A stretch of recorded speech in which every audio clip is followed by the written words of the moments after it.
and a lot of the airlines lost staff. They lost pilots. They lost all these people. So it's like, oh wait, we're gonna fly. Nah, we're good.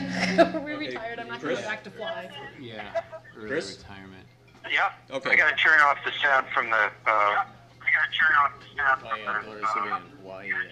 When the pandemic hit, the rental car just sold. Yeah, there we go. Yeah. I had it coming from two places. A lot It of wasn't them now. doing We went to travel to Okay. our Yep. first All I right. can hear travel. Craig. Tickets were I fine, don't but the know if I hear rental anyone else. sometimes as much as we've Well, ever everybody else is. Bought a car. Yeah, I should just Drove buy it a home. car. What was the phone number you wanted me to call before? U-Hauls to drive around. It was That's the only thing they can get. Yeah. 860.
Do you want to do the intro? Please. No, let's have Nick run the whole thing. Nick, are you okay with that? No, but I'll do it. All right, are we ready? Yes. Good evening, ladies and gentlemen, and welcome to the Zoning Board meeting for July 2021. This is our first meeting in 16 months that we're alive. So we may be a little rusty on how we handle this. Tonight we're going to hear two cases, and we're going to hear them in order. We'll be hearing variances, and we'll be hearing special exceptions. I will call each case individually and ask that the applicant sit to my right, and I will swear them in, and I will ask them to confine their remarks to 10 minutes because we have a long agenda tonight. I will then call on anybody else who wants to speak in favor of the application, and I will ask that those folks confine their remarks to 5 minutes. I then will call on anyone who wants to speak in opposition to the application, again limited to 5 minutes. Then I'm going to call on the code administrator for his comments on the case, and then I'll give the applicant a chance to offer any additional information based on what they heard. We will then close the case and we'll decide the case tonight. I'm going to ask that you check your cell phones, make sure that they're on vibrate, please. And with that, we'll proceed with the first case. So tonight we have two cases where we're going to hear them a little bit out of order because a member has to recuse themselves from that. So we have our chair, Chris Carley, who will be on the phone and will act as one of the 5 members. Have I missed anything? Nope, I think you're doing. Chris, did I miss anything?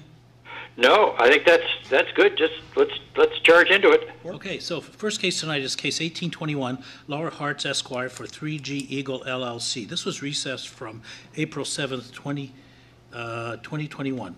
The applicant wishes to renovate an existing industrial building into 3 industrial flex tenant units with an automotive repair facility, a principal use J4 and 5 as a tenant, and request a variance to Article 28.3-6 Aquifer Protection District, Section D3, use prohibited, item M, automotive repair servicing or automotive body work to permit such automotive repair service and body work where such use is not allowed for property located at 25 Henniker Street in an IN industrial district with an aquifer protection district APD overlay on a portion of the property.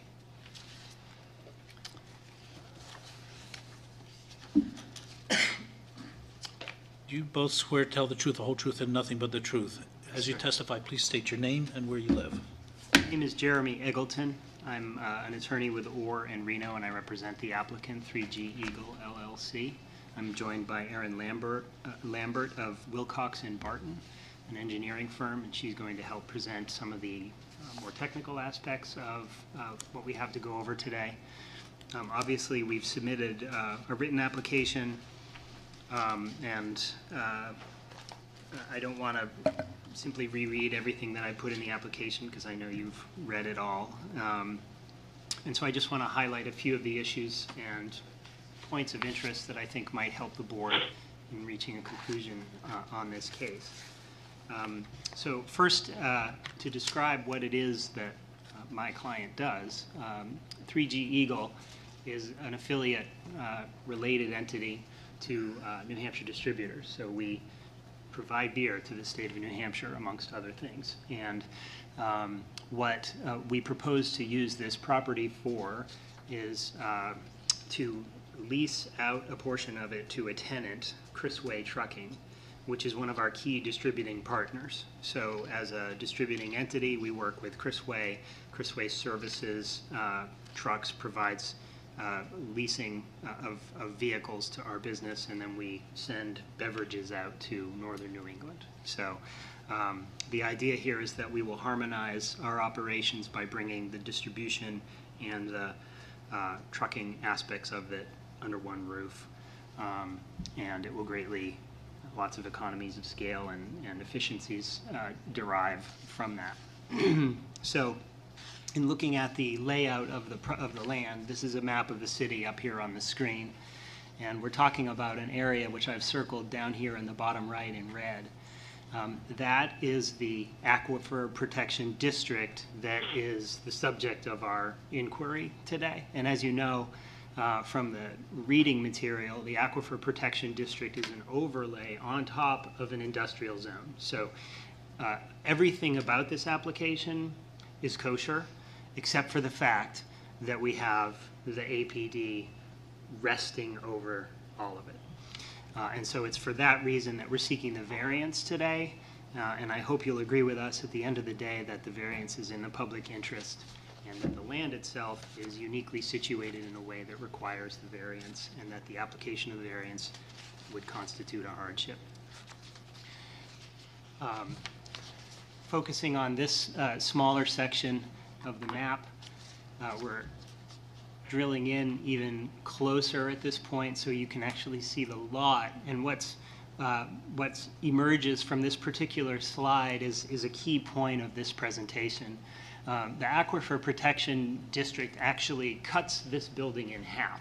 And when this building was designed and built, it was 2007 or 8, I believe, which preceded the creation of the Aquifer Protection District, much to our great lamentation, because as you'll see from the technical drawings, the Aquifer Protection District cuts off a small corner of the building, and if we had known back in 2008 where the Aquifer Protection District was going to be, and it was our building at the time, we simply could have tweaked the building by a marginal degree, 10, 12 degrees, something like that, and we wouldn't even be here tonight.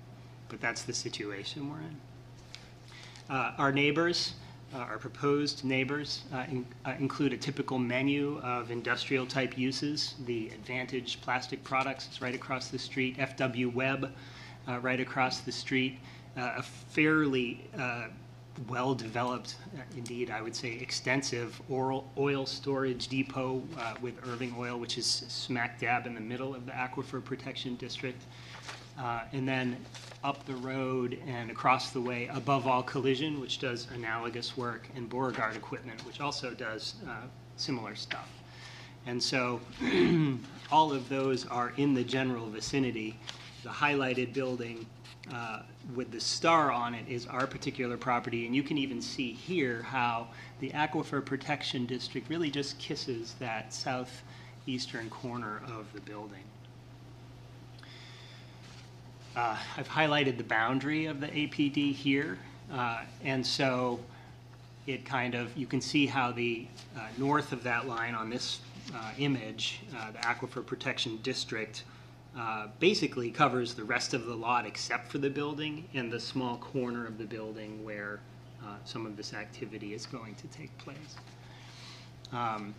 The image I'm showing here is an image, do you want to start, is this you? No. Yeah, not yet. Okay, the image we're looking at here depicts a sort of a typical truck type scenario. So we have 3 vehicles in the 3 bays on the right being serviced, and then there are 2 loading docks to the left where trucks can back up and material can be, placed on it in the fashion of a normal loading dock.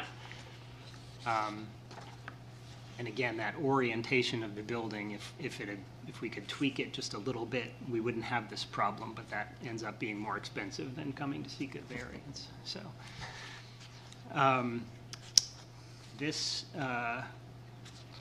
shows the building from a technical perspective. As I said, there are going to be 3 overhead doors allowing trucks to enter, and then 4 loading docks where trucks can back up. There's a loading dock existing on the left side, and there's some existing overhead doors on the left side. Why didn't we use that side, you might ask yourself? Because, as Aaron will explain momentarily, there are a series of posts and support beams inside Unit 1, which is the left-hand side suite there, that could not be moved out of the way in order to accommodate a vehicle coming into the building. So it could, in a theoretical world, it might have been an option, but when you look at the structure of the building, we couldn't do that without actually knocking the building down or altering it so completely that it would be cost prohibitive, if it's even possible, and Aaron can speak to that. So that's a unique feature of this particular building that makes the application of the ordinance, in this case, a hardship.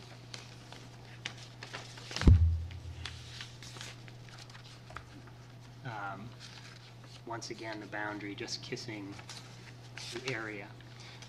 And I'm going to come back to a few additional points in a minute, but I did want Aaron to give you a little bit of background because this is a fairly complex transaction, and Aaron is now in front of the planning board, and there are a number of other things going on right now, which I want her to talk about just to kind of orient you. None of it is absolutely germane to your decision tonight, but I think it's important context for this improvement.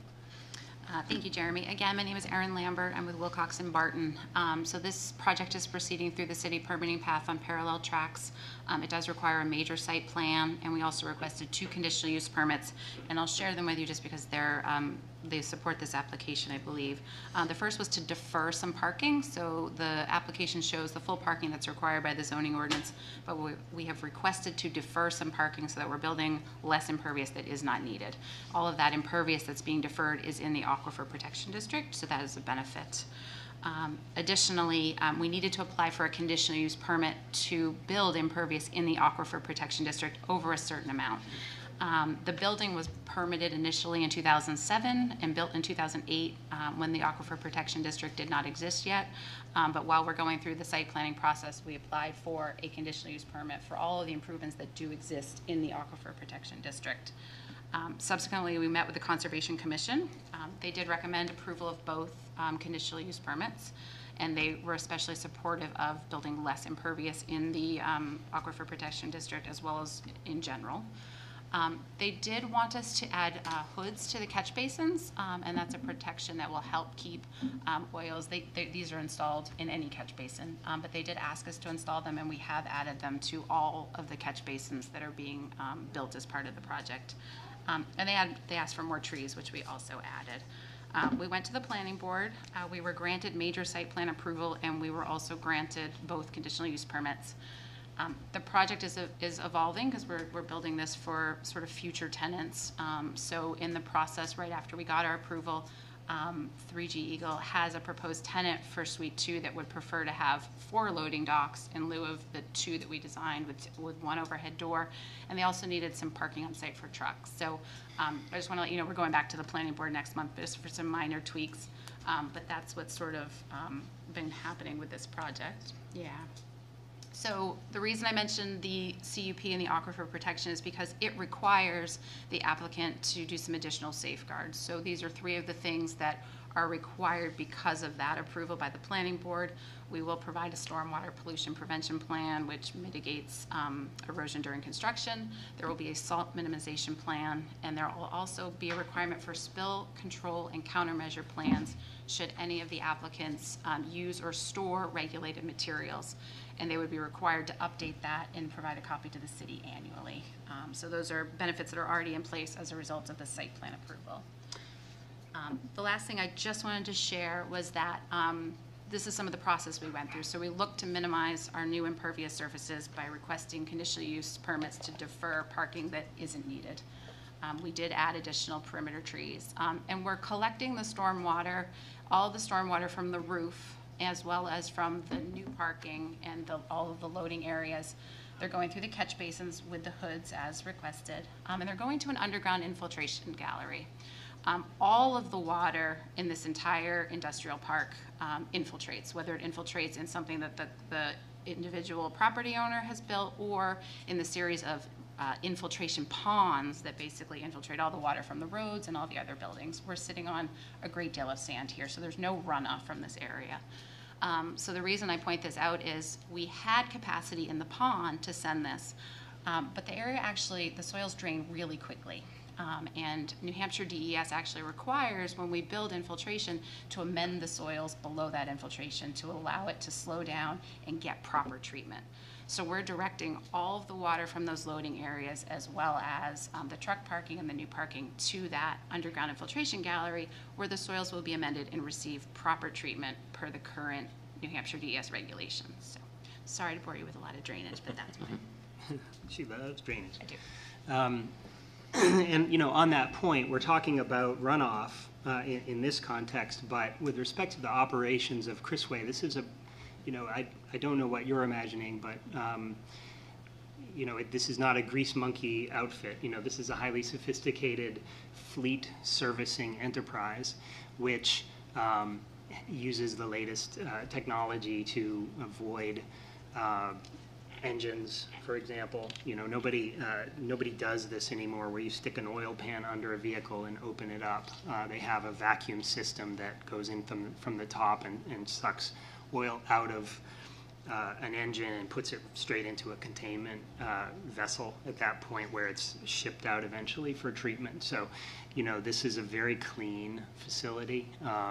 The trucks will be coming into the building, so they'll be bringing dirt and stuff like that. But generally speaking, the kinds of anxieties that may have motivated the prohibition on auto mechanic services in an aquifer protection district don't necessarily apply to the specific facts of this particular user, which is a sort of a high-end, high-capital kind of enterprise, basically. I have one thing that I forgot. Yep.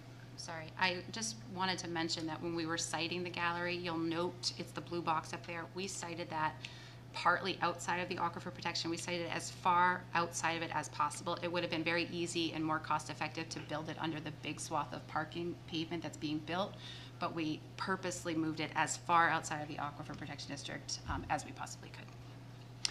And those features, again, in the parking lot area are not part of a, you know, mitigation system for anything that's happening inside the building. It's a totally separate issue. And due to the technology that they're using, the likelihood that anything is going to end up on the ground is small to begin with. And then it will be inside the building, subject to whatever cleanup, you know, mechanism is employed.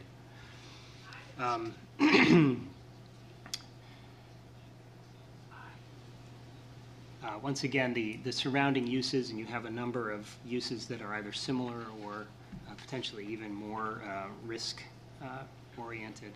And you have the building itself with the overlay cutting off just that corner. The last thing that I wanted to observe is, Chris Way is presently right in the middle of APD 5.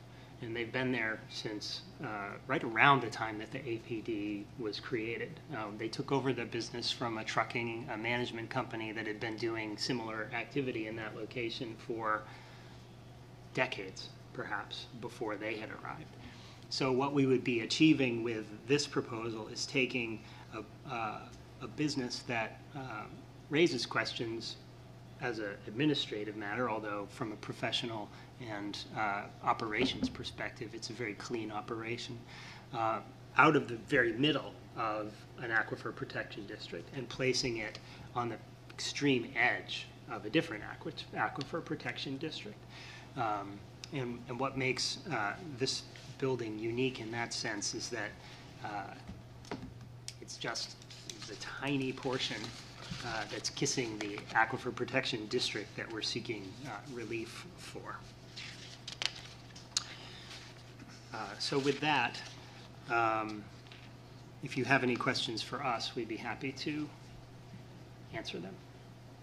Thank you. Questions from members of the board? Jim? Yeah, a couple. Just my own.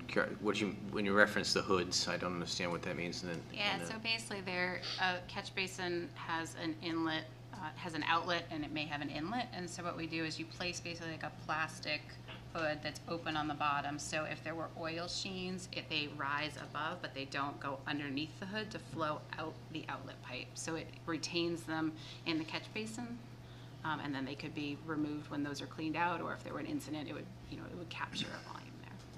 Great. You're probably aware that in our materials tonight, there was a letter to the Pembroke Waterworks, yes, which had a series of recommendations from, I think, their engineering firm. And I apologize, I didn't compare that to the planning board work you've done here. But are you aware if there's any of their recommendations which have not been addressed in your work with the planning board? We're prepared to abide by them, essentially. Mr. Gagney, I spoke with him. He's the chief engineer at Pembroke Waterworks, and he and I spoke about it, and he seemed to think with some appropriate monitoring and control measures that the project would be certainly viable and not an issue for Pembroke.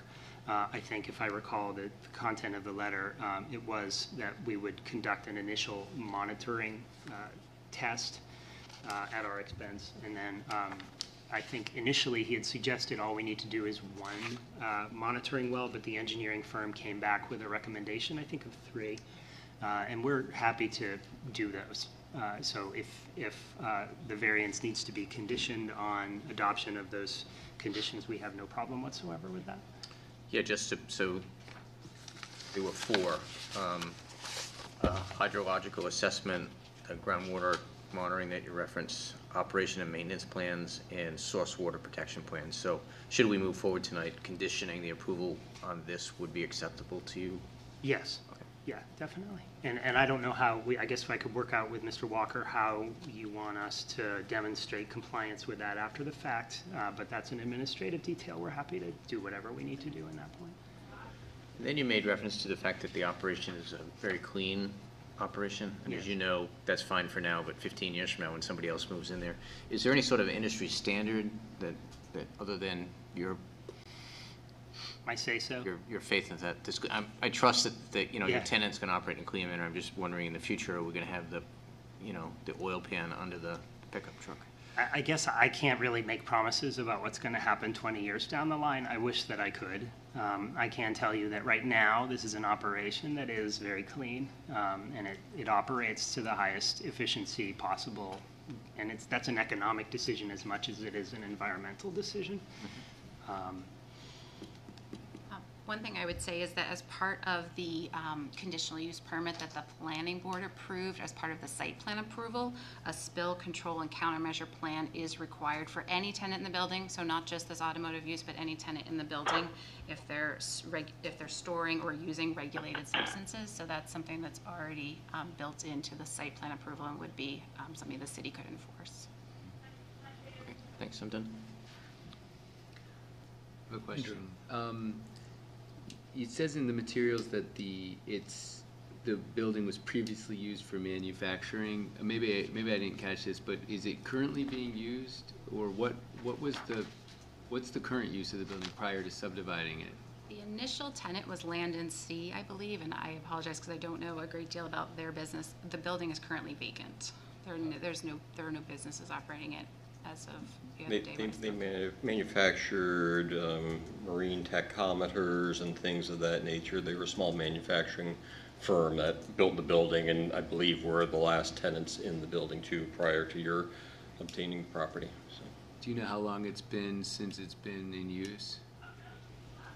It had tenants in it when I was first visiting it, when the site plan process began, so it's been in the last couple of years. But I mean, I've been working on it for about 1.5 years, and there were tenants when I did my first site visits. And it was constructed, I think, in '07 or '08.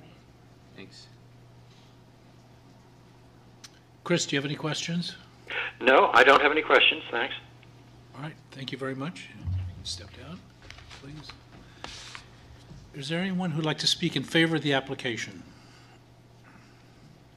Is there anyone who'd like to speak in opposition to the application? I do have one letter from John Robinson of Pembroke Road. I'm in favor of the auto shop going at 25 Henniker Street. It is a good place for one in that area. What concerns me is more heavy trucks using Pembroke Road and the adjoining streets, for this is a residential neighborhood with the schools and park. Some time ago at a city meeting with the residents of Pembroke Road, the city said they would make sure that trucking would not be allowed. I took a quick look at the gentleman's address. He's in the area, but he's farther down on Pembroke Road at number 60. So he would be west of the Canterbury Road crossings. Craig, do you have any comments? No, I don't have anything additional to add. Okay. And with that, I'll declare the hearing closed and ask for comments from members of the board. Sorry, we're so used to everyone being called on. All right, Laura, I know. what do you think? I will say that I was concerned about this prior to the presentation. The fact that they've already gone through the planning board and have all these other requirements put in place makes me feel a little better, though it's not the way we usually like to have the applications go. Again, the requirements that they have in place for the conditional use permit and all the other reporting and monitoring makes me feel better about allowing this type of use in that small section of the building. So I don't have any questions or concerns. Jim? Yeah, I only to say to Laura, I'm kind of liking the parallel process. So I think it's helpful to the It made applicants it easy moving for things us, along. Yeah, so I share Laura's observations. So. It's something that I've rarely done. And Chris, any comments? Usually it's the other way around. No, I think it seems to me that they've satisfied the requirements for the variance. They've certainly taken care of the technical side on the drainage related to the aquifer, the peculiar characteristics of the building, and the lot helped create this situation, and it seems like a reasonable use, and I would be inclined to support a affirmative motion. Andrew? Yes, I agree with what's been said.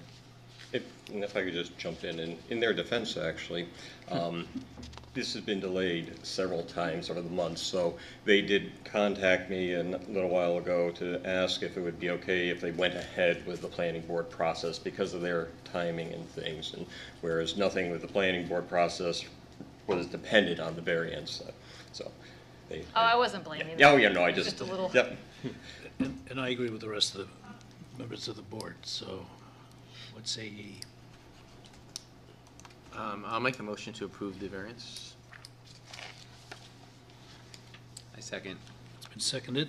Any further discussion? Seeing none, all those in favor? Well, I'll just say that we should take note of the representations of the work the planning board did, and that's in the minutes. And then I think we should condition the approval on the recommendations incorporated in the June 1st letter.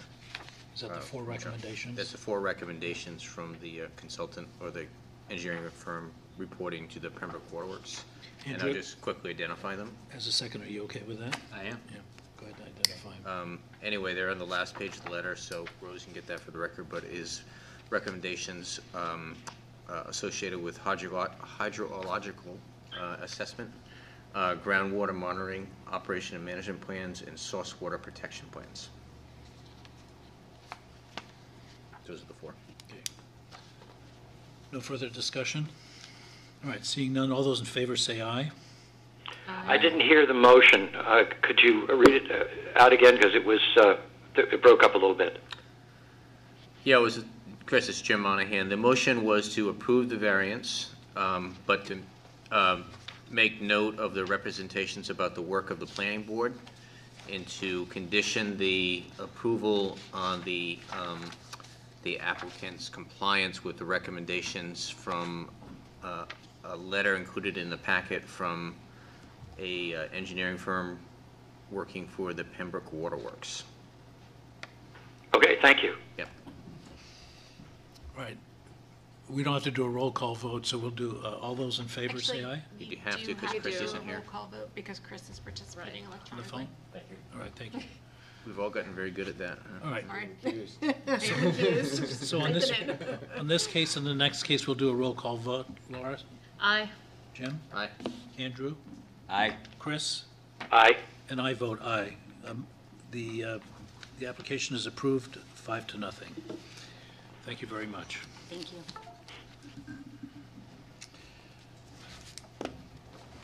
All right, our next case tonight is case 22-21, Donald Jewell for Wood Pro, Inc. Yeah, it'd be in the approval notice. Craig, do I read the note first before I read the case or not? No, just read. Just read the whole thing? Okay. Yeah. All right, applicant wishes to develop an industrial zone property for outdoor warehousing and storage of storage trailers and commercial vehicles. Oh, this is just the rehearing. I don't know if Yeah. you need to read. Well, that's what I was asking. Okay, yeah. All right, so we have a request for a rehearing, and note number one is whether we need to determine whether or not the case is materially different than case 027-19. If the board determines that there are reasons to nullify the decision by the board on May 11th, 2021, the applicant will need to return to the board with a new request for consideration at a later date. So we must determine whether this request is materially different in substance or content than the request contained in case 027-19. And this is just a public meeting process. It's not a public hearing, but the applicant is present if you need to ask him any questions. All right. Because it strictly is just the request for rehearing on his denial of a request for. And we have before us his motion for rehearing and his arguments for that. Everybody had a chance to read those? Yes. As I was mentioned, and my comments were mentioned, I actually went back and looked at the minutes, and so at the 2019 hearing, Mr. Jewell said that his business, he sells hardwood lumber, and then Mr. Walker explained to Mr. Jewell that he understood his request to be storage only. There would not be any commercial activity advertised from this site. There's nothing in the minutes about Mr. Jewell's response if he confirmed that or not. So I have to agree that there was mention of sales at that first 2019 hearing, but it does seem that it was not his intent to sell material there even back then. So I respectfully have to stand by my remarks a couple months ago that there was nothing materially different this time around, that in neither time was there an apparent request to sell merchandise from that location. Since I was the second one mentioned in the submittal from the applicant, I didn't sit on the case in June of 19. I sat on a case that night, so I had the material, I had read it, but the other member that did sit isn't on this board. So we wouldn't have had the same board anyway, whether it was me or somebody else sitting. I didn't receive the revised material that morning in an email. I mentioned that at the meeting. I actually went back and watched the video. I received the material while we were in the meeting, because it was a Zoom meeting, but also, I believe it was Nick asked, what's the difference between what was in the packet that we got in paper and what we got by email, and the applicant explained the difference between the two packets. So I had the information not only by email during the meeting, but also it was explained by the applicant what the difference was between the two. So those were just the two pieces regarding me. So. Chris? Your thoughts? Chris? Oh, yes. I didn't see anything in the applicant's request that caused me to look at the case any differently. The items that they cited struck me as procedural and not material. I still look at the case the same way and would be inclined to vote against a rehearing. Again, well, I want to make sure we're considering the correct rehearing. We are not considering the rehearing of the entire case. What you're considering tonight is whether or not an error was made at the last hearing where you denied his ability to continue forward with the hearing. So the question really here is, was there an error that was made at that meeting that directly influenced the decision that was made? Understood, and I would still say no.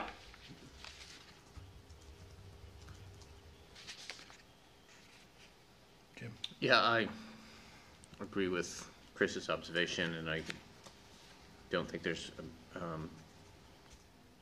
any material errors that we made that would have changed the outcome, so I am not inclined to support the request. And I don't see any changes either, so I'm not inclined to support it either. We vote. Do I need to recognize? No. Again, if you have questions, you can ask, but it's not a public Questions of the testimony applicant? forum. Anyone have questions of the applicant? No. All right, then I'll entertain a motion for case 22-21.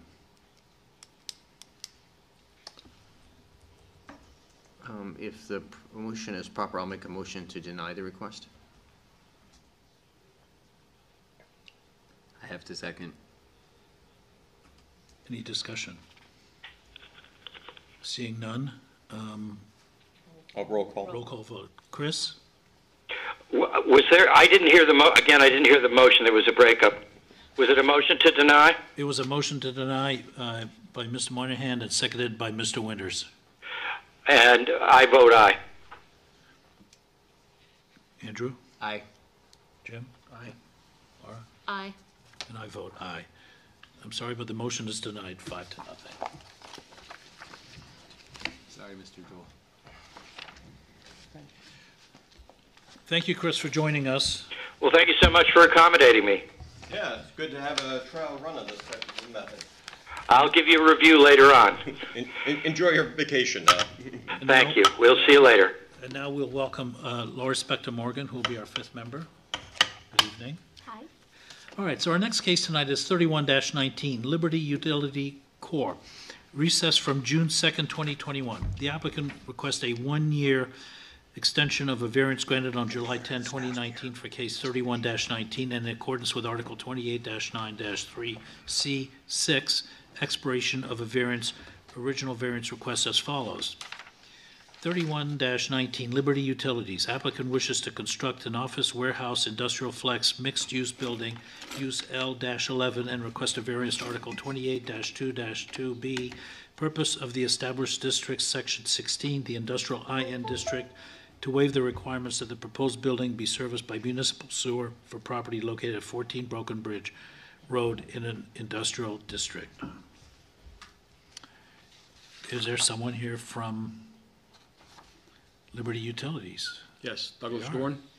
All right, so let me swear you in first. Do you swear to tell the truth, the whole truth, and nothing but the truth? I do. Please state your name. And Douglas Dorn. I'm sorry, your last name, please? Dorn, D-O-R-N. I'm Ann Kiner, Kynor. with Pathways Consulting. Great.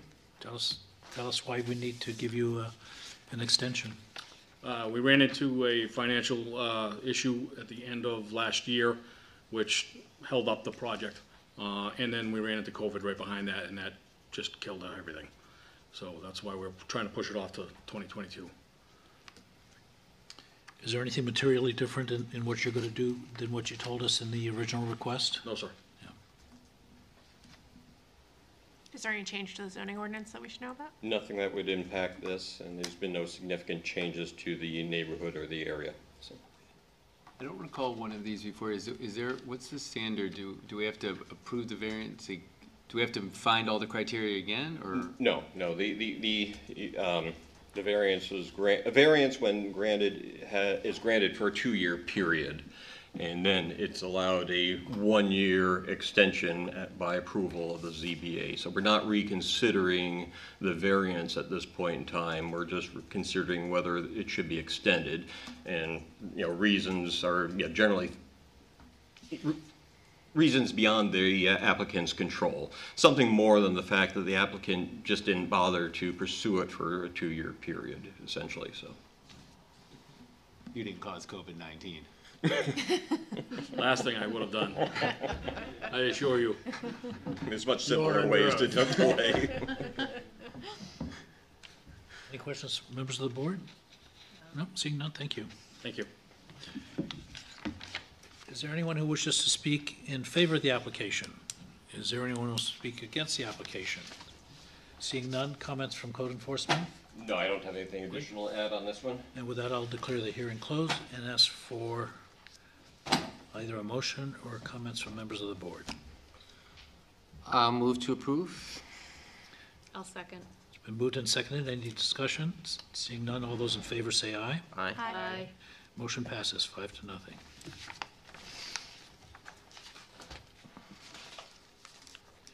Our next case tonight is case 33-21. Linda B. Uhouse, applicant wishes to remove a dilapidated 10-foot wide by 16-foot long detached garage and replace with a 10-foot wide by 24-foot long carport/shed structure and requests the following.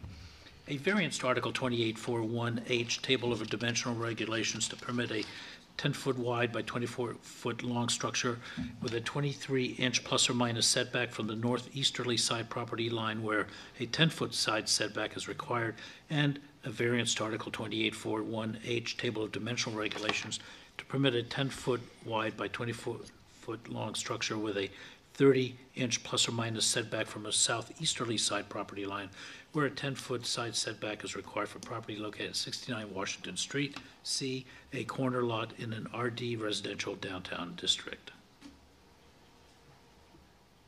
Anyone here for case 31-21? Linda Uhouse, are you here? You can table it for the. We're going to table it to the end of the meeting in case she arrives. Yeah, I'll give the person a call Okay, and see if all right. they're coming in. Do we need a motion for that, or can we just? Craig? Can we Need just a move it to motion? the Yeah, I end? think of you the just recess it to the end, yeah. Okay. So I'll move that we recess it to the end of tonight's meeting. Second. Aye. Discussion? Seeing none, all in favor? Aye. It's been recessed. Next case tonight is 35-21, Champney and Sons Four-Season Landscaping for Marie Blaze. Applicant wishes to establish a contracted trade shop principal use L8, an accessory outdoor storage of materials, vehicles and equipment, accessory use B7. Business and requests the following. 1, variance to Article 2824J, Table of Principal Uses to allow construction trade shop principal use L8 where such use is not permitted, and 2, variance to Article 2824K, Table of Uses accessory to a principal non-residential use to allow the outside storage of vehicles, equipment, and materials, accessory use B7 in conjunction with the operation of a construction business where such a use is not allowed, and 3, variance to Article 28537, outside storage of materials and inventory, Section A, required setbacks to allow the storage of material, construction vehicles, and equipment with a 50-foot setback required buffer along the southerly side property line adjacent to Black Hill Road, and finally, number 4, variance to Article 28537, outside storage of materials and inventory, Section B, screening requirements to waive the requirements for installing solid or opaque fences, walls, or enclosures to screen the outside storage areas from view along the northerly front property line, the southerly side property line, and the westerly rear property lines, all for property located 36 Manchester Street, a GWP Gateway Performance District. Boy, that was long-winded. We agree. All right, Definitely. give me a Can you second. repeat that? Yeah, can you? Do you guys swear to tell the truth, the whole truth, and nothing but the truth? I do. Please state your names and, I'm David Shampney, the owner of Shampney's and Sons, Four Seasons Landscaping. And I'm Hillary Anance, and I'm the office manager for Champney and please Sons. spell your last name for me. Sure. ANNANCE. Okay. All right. Wasn't your case earlier this year?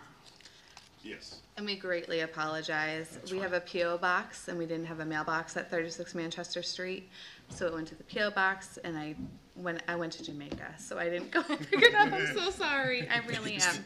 It was not our intent to disrespect anybody's time at that last Hey, you're hearing. here now. You're here. Okay, good. All right, so why don't you tell us what you want to do? We're not sad when you don't show up because it makes the meeting shorter. Well, we appreciate you guys seeing us again. All right, so what do you want to do? Pretty much we're looking to basically get the variance for a outdoor storage, vehicles and material. And basically, so we could run our landscaping business out of. We'd like to renovate the property, essentially. We'd leave the building as such, but we would basically tear up the current pavement, which we know is an eyesore currently. It's completely needs to be redone. We'd installed natural, as we are a landscaping company, a natural fence line, and utilize existing trees and bushes that are on the property as a fence line. In the proposal received that was created by Bartlett's, it shows the arbs that would go along Manchester Street. The arbs would grow over time to create that natural fence line that would block the view essentially of our vehicles and storage facilities. We would also be utilizing commercial grade gates for both entrances of the properties in order to prohibit other people coming onto it and allow us some security of people aren't going to come on there, take stuff, see stuff. It's going to be, we just want to upgrade it. We want it to look nice. The building we're going to keep as such.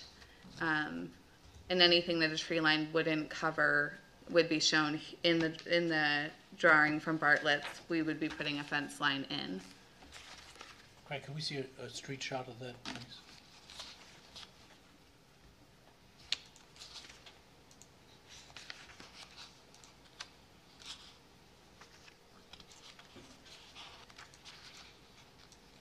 Who knew the parking lot ever looked Oh, yeah, like that's that? all with the Quonset hut, right? Yep. Yeah. Yeah, that's the Parking lot doesn't look like that now.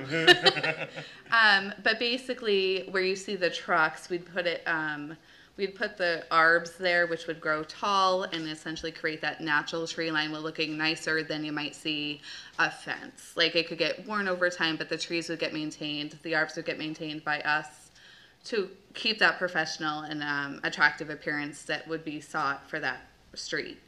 And same along where you see the white SUV, we would be putting arbs in along that line as well. Again, it creates a more natural and aesthetically pleasing appearance than a fence might. How tall are the arms? The arbs range anywhere between 15 to 25 feet tall. So they get pretty big. We wouldn't install them that tall, No. so with the understanding Over a they'd period be of like 6 feet tall to start, and then they would get bigger as we maintained them, because they do require maintenance to. It's called a privacy fence, privacy hedge line fence. All natural.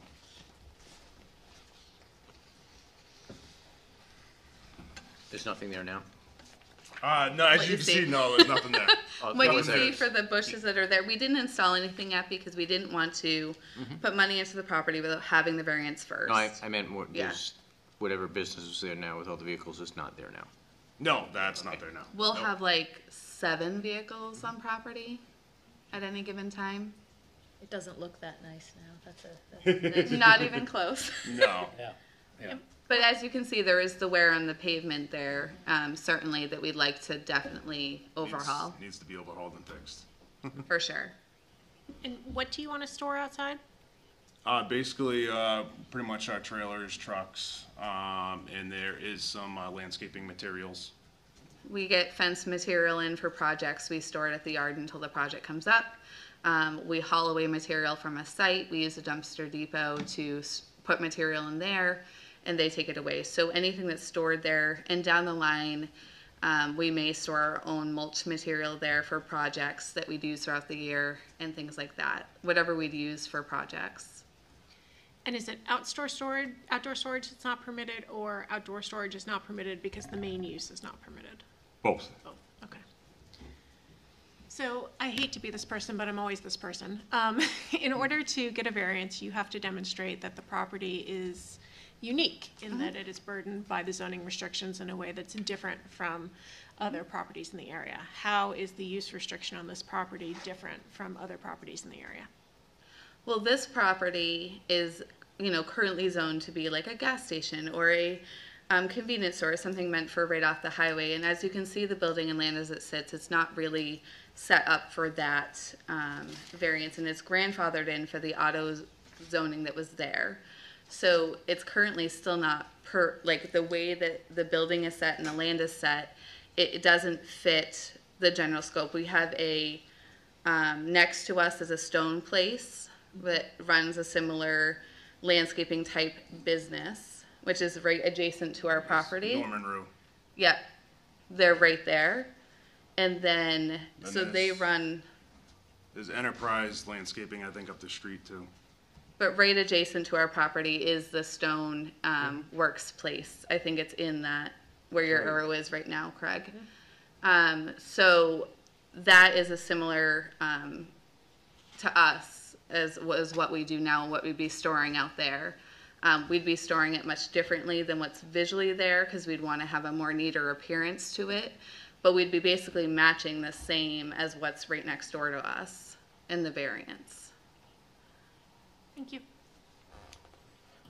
So where are you storing your trailers and so forth now? We're storing it at the property currently. We're still storing it that way pending the variance. Is what we've been doing with we've talked with Bob Nadeau. He's Pending that, so how long have you occupied this property? Since October. We've been working on this since October. So you're relatively new. You rent the property? Yes. We rent the property from Marie. I see. So basically you moved in knowing you would need this variant. No. Oh, you moved in. We moved and in then not found out. knowing. Yeah, we moved and in then not knowing. Bob called us. So you're not in compliance. I got it. So we didn't know. And then I think, when did he call? He called us like maybe 2 months later. It was brought to his attention. And then we got to work right away. And it took time to get Bartlett's to come out, to get things together. It was winter when we found out, so there's not a lot you can do. So we unfortunately had to wait to this point to kind of get all of our ducks in a row. So what was? And then you went to Jamaica. I wasn't in Jamaica at the time of the variance. Okay. Just the week prior.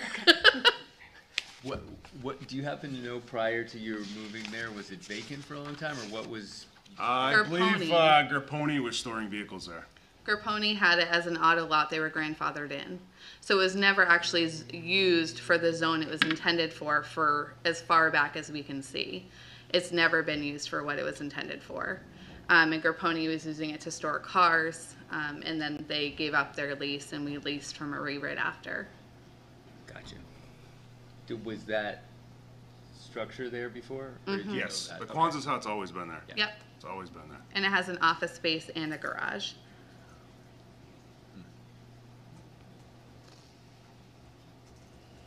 I don't have any questions. Laura? Of the applicant? No. Andrew? You good? Sorry, just. Sorry. I think I'm catching up to you, but you would prefer to build you would prefer to install the trees just for, you think it's going to look better than building a fence? For aesthetics. I mean, eventually we may be putting a fence in the whole entire property, but arborvitaes would, help protect the fence if we were to put a fence up. It would look all natural. And if it became a condition of the variance for us to install an actual fence instead of the arbs, we'd be totally willing open to to do that. If the board feels that the arborvitaes are not going to provide the what is necessary, the view obstruction, then we would totally install the fence. You think the trees would? I think they look Over more- time. Over a period of time, they look better. And we're a landscaping company, so we want to be able to overhaul it and make it look pretty, like nice with mulch and make it look like something. The fence, of course, we install fences, it would look great for that too, but there's a lot more wear and tear of fences over time where arbs we're able to maintain at a better The fence level. also can't get nearly as high. No. No. May I No. ask a question? Please. Sorry, Andrew. No, I'm all set, thank you. I'm struggling with your application. I think you will probably enhance the property. I think you have great ideas for it, but I don't know why the rule shouldn't apply to you just because you have a nice lease and a property that doesn't fit what you want to do. So I need some help understanding, if you can think of it, why the rules shouldn't apply to you. And I know that's a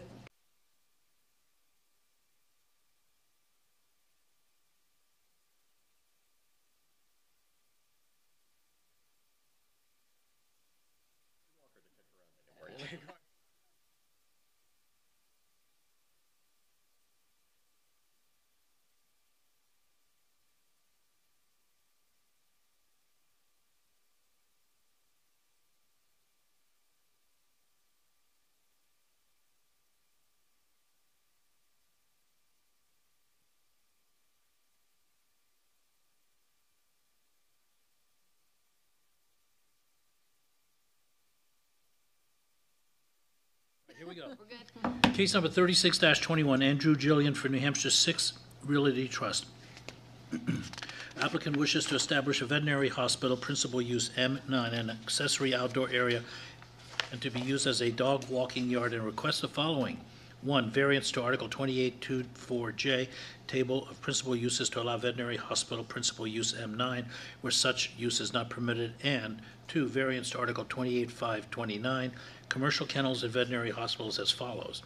A, to allow an outdoor dog walking yard in conjunction with the operation of a veterinary hospital in a district where such an accessory use is not permitted, and B, to waive the requirements that an outdoor dog walking yard not be located closer than 150 feet to any property boundary, and to allow an outdoor walking yard be located within 0 feet of the southerly property line adjacent to Tanner Street and 0 feet of the easterly property line adjacent to Village Street for property located at 339 Village Street in a CBP Central Business Performance District. Do you swear to tell the truth, the whole truth, and nothing but the truth? I do. Yes, for the record, please state your name. My name is Andy Julian from Canterbury. Tell us what you'd like to do. What I'd like to do is buy that old Citizen Bank building in downtown Pennacook and convert that to an animal hospital. I know there's a lot of concerns, and I'm here to answer questions. And that's what I'd like to do. I'd like to first give you a little background. I'm a veterinarian. I've lived in Canterbury since 1991 with my wife Donna, who's also a veterinarian. I raised 2 daughters there, and my youngest just graduated from vet school, so it's going to be kind of it's a family business. In 1997, we started Pembroke Animal Hospital in South here on 106 in Pembroke, and it's grown to be a 5-doctor, full-service veterinary hospital. We've averaged 2 new patients a day.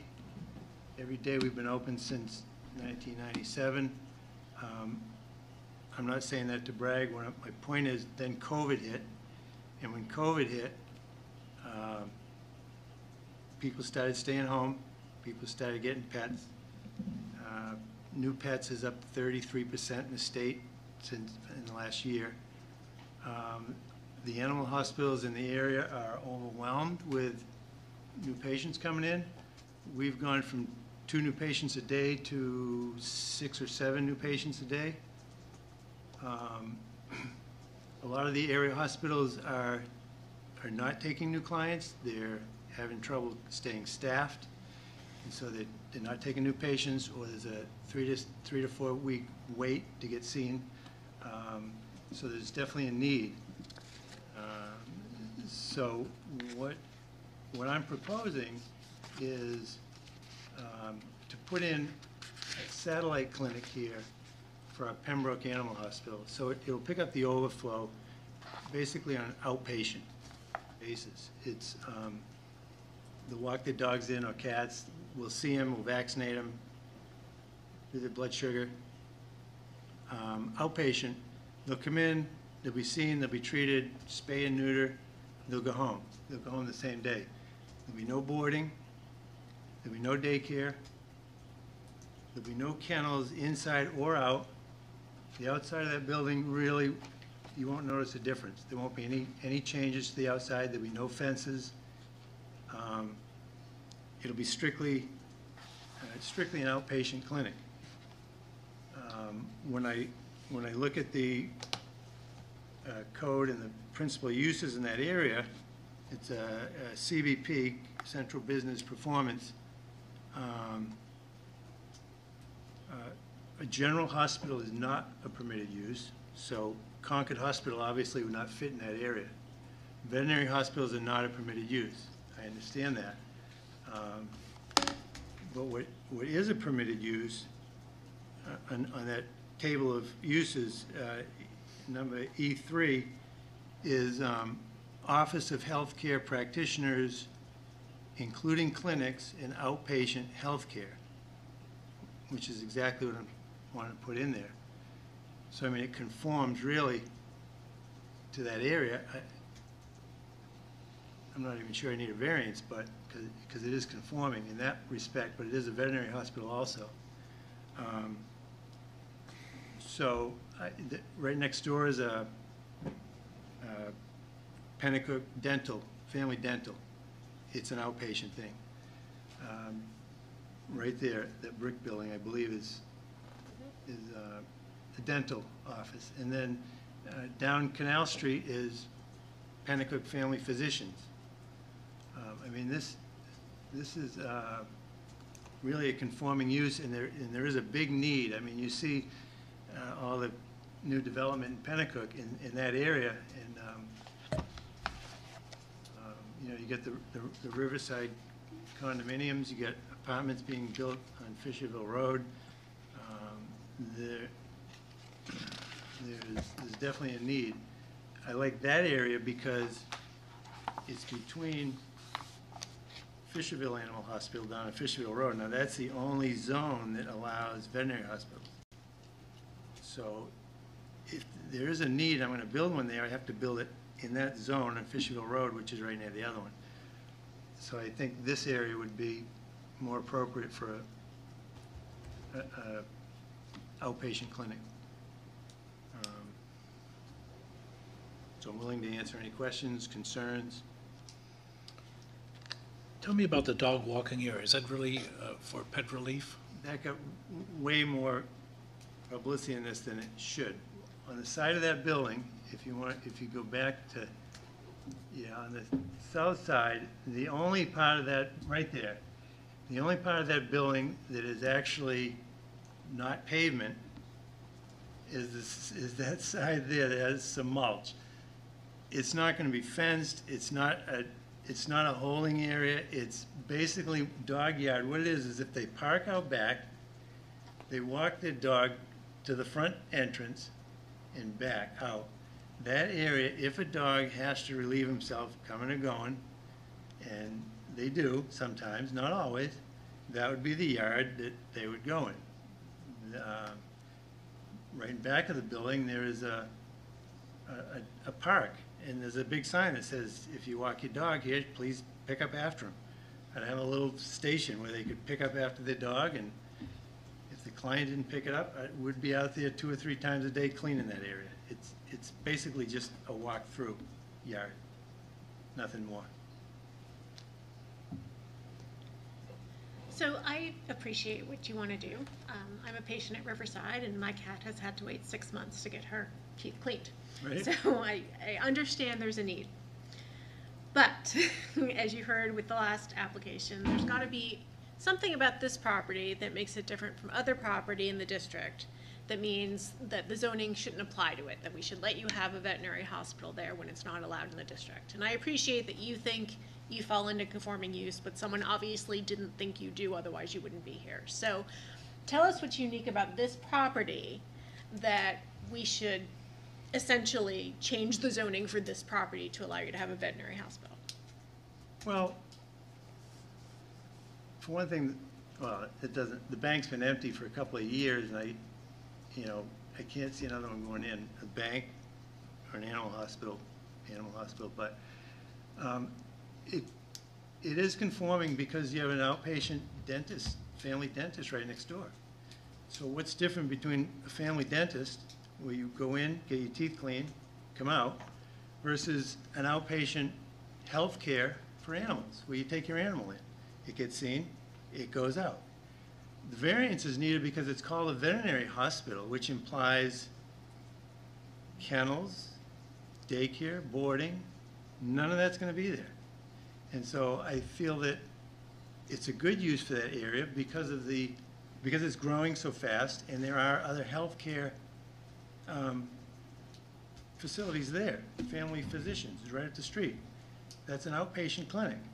So it's a perfect area for it because there's a veterinary hospital 2 miles down the road, Riverside, and there's one 2 miles this way, but that's the only, but there is a need, as you can see. Absolutely, yeah. But there's nowhere else to put it because that's between the two, and there's no other zoning in Concord that would allow it. Thank you. I think, and when I first saw the hearing notice, I was like, what, a animal hospital right in that spot? But in reading the material and hearing you, it's more the definition of what we're using. It's like saying it's a person hospital versus it's a doctor's office. And that our zoning hasn't seemed to caught up with. There's differences in between animal care now that back in the day, there was just one type. You didn't usually, it was all service. And to me, this is more a doctor's office, but it happens to be for pets. My question is, what are you doing with the drive-through? Are you keeping that? Are you doing that? Question. Are you using that for pickup and drop-off of meds and samples and? With COVID, it was curbside. That would be perfect. So what happens is you could drive through that, talk to the window like you do at the bank, and we would run out with your meds, with your heartworm treatment, with your insulin, anything you need, we could run right to the door right there. So it would be perfect to use for that. And so I just, again, and again, I agree with the dog walking. It's basically you're not creating a fenced-in area for dogs. It's more I get out of my car, I'm walking into the building, I make sure the dog goes to the bathroom outside before they get inside. Okay. Correct. Thank you. Yeah, although you could be like the airport, and you could have an indoor dog movie area. Right? And that seems to work quite well, too. Yeah. So, Craig, you may know the answer, so is there a definition of an animal hospital in the ordinance? Because I think the distinction that I'm looking for is whether or not the animals will board overnight, which probably was the reason for the restriction.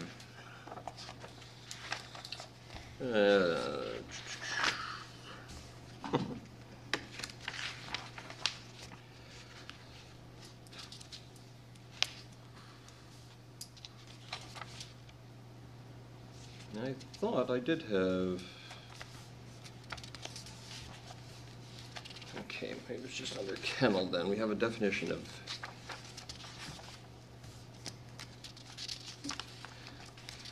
So the kennel definition is a facility for housing dogs, cats, or other pets, but not livestock.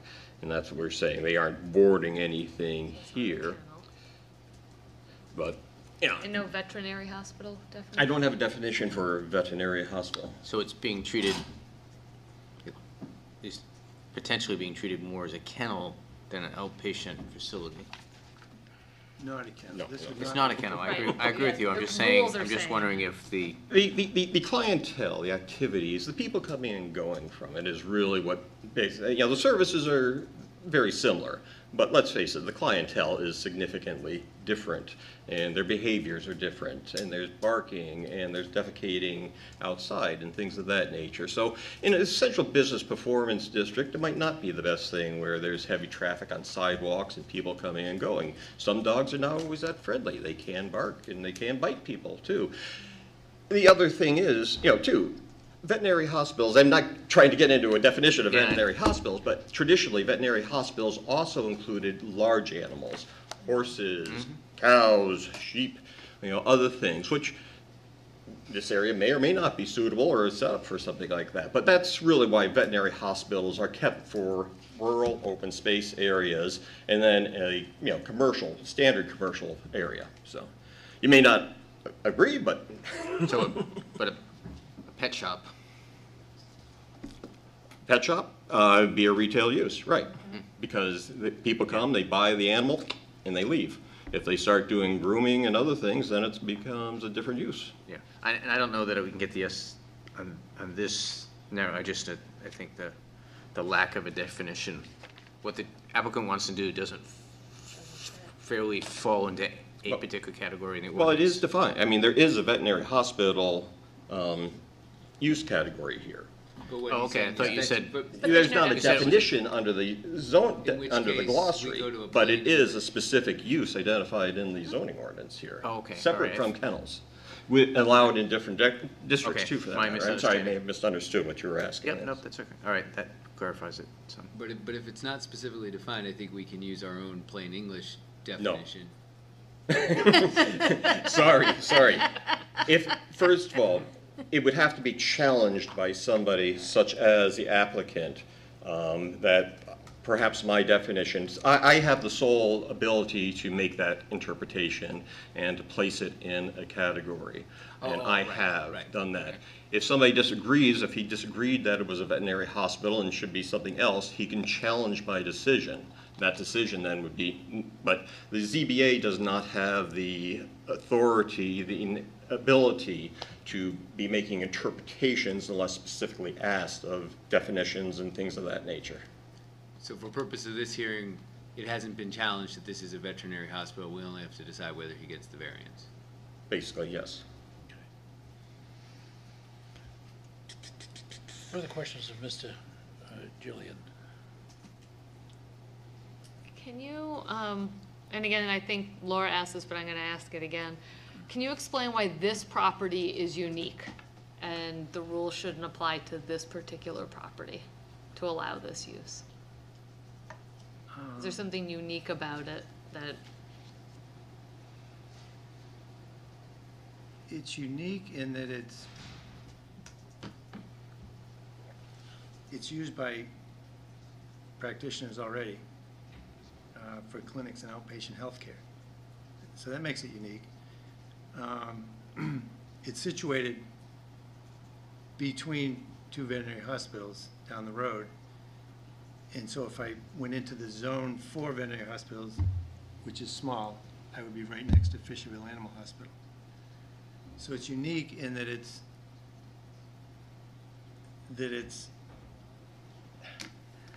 how do I say, it's conforming to the use. I mean, if you go by there, there's a park there, there's dogs walking. Every time I've gone by, I've seen 2 or 3 dogs walking there, and it's got a healthcare facility right there, and it's got a healthcare facility down the road, and the area is growing for population, and that would be the best suited area for a healthcare, animal healthcare outpatient. Thank you. Any other questions from members of the board? Thank you very much. Am I free to go? Yeah, you're free to go. Okay. For now, we may have you come back for some clarifications if we hear some other comments. Is there anyone who'd like to speak in favor of the application? Is there anyone who'd like to speak against the application? Please step forward.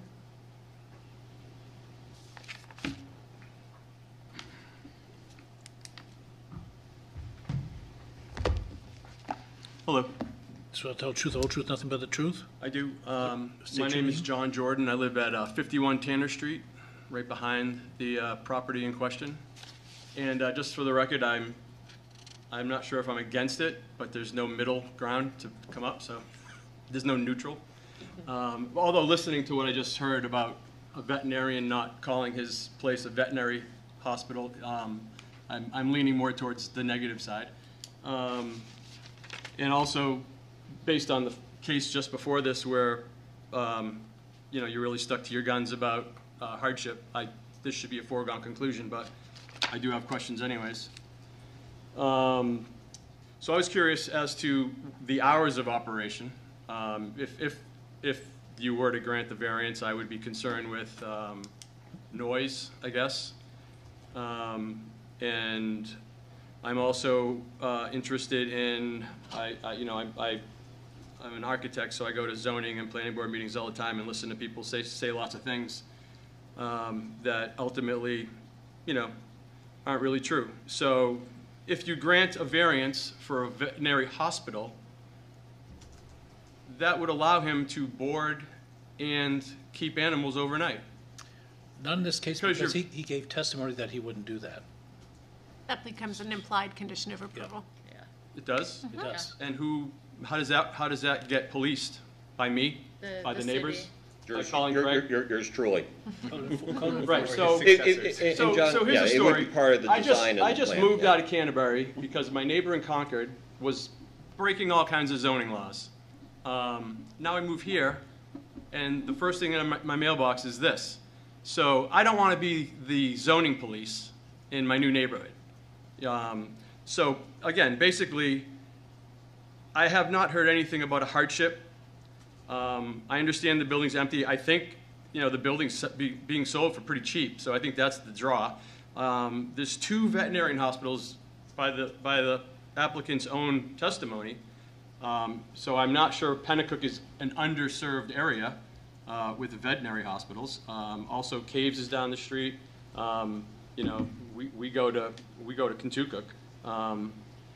So again, I wasn't really sure if this was a bad use or not, but I have to say it. I don't think that you can grant it based on what I just heard in the case before this. It would be kind of ludicrous. He answered my question about buying or leasing. I don't think you guys have purview over where a dumpster goes. Is that? I know you showed it in a sketch that was in the application. I would be against that location. Plus, there's 2 transformers there, so we couldn't put the dumpster there anyways. In the Central Business Performance District, yes, there is a downtown solid waste committee. Right. I believe that would. So I don't know if you have it in your packet, but I really don't want to have a dumpster facing my property. And it's also right on Tanner Street, like 5 feet off the sidewalk. I don't think that's an appropriate place for a dumpster. Would it need site plan review? Yeah.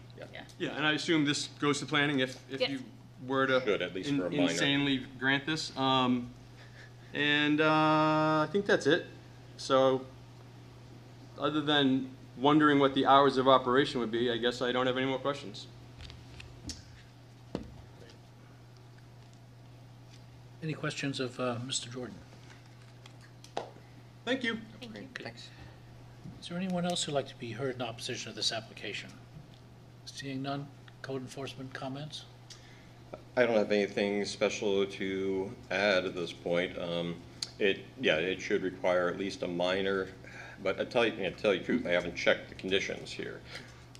As a condition of approval, though, if the board wants to be certain that the site is looked at, I believe you could put that as a condition of approval that'd be subject to minor site plan review.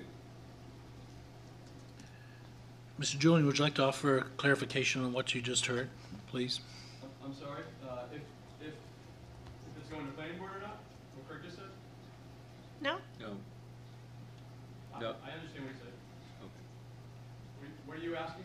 No, it's Nothing. the applicant. Oh, I thought you said Mr. Jordan. No. Did I say that? Julian. I said He Julian. might have, but he meant Mr. I said Julian. Julian, not Jordan. What I said?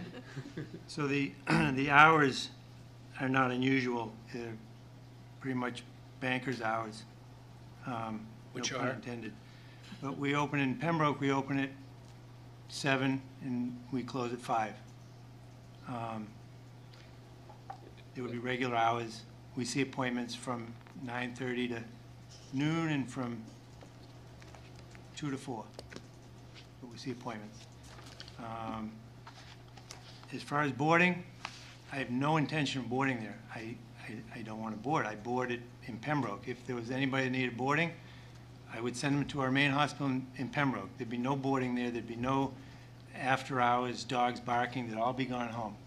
Veterinary hospitals these days don't keep anything overnight because it's a liability. There's nobody there overnight. So we send them all to, if they're critical, we send them to caves. So that there would be no boarding. There would be no overnight dogs, period. The noise shouldn't be a problem. They come in, they come in with their dog, get it seen, get it taken care of. They leave with their dog. There's dogs walking there now. There's dogs walking all over that area. That would be nothing new. There are 2 veterinary hospitals there. This area is in need of veterinary care. You don't want to wait 6 weeks for dental. There was an article on MUR last night about how COVID people have gotten 30% more animals, and the veterinarians are just swamped, and they can't handle it. They said there's burnout. They're working 18-hour days. People are going to the emergency clinics for broken nails, for itchy skin, and they're waiting 6 hours because veterinarians can't see them. They just can't see them. There's no availability. So this isn't just for my personal growth. There is a need there. I see that need, and I can feel it. I can feel it. I have an animal hospital now. I don't have to be there. There's not a hardship. There is a need in the area. I think I've addressed most of his questions. I'm not sure. Any questions from? No. Again, thank you very much. Okay, you're welcome. And with that, I'll declare the hearing closed.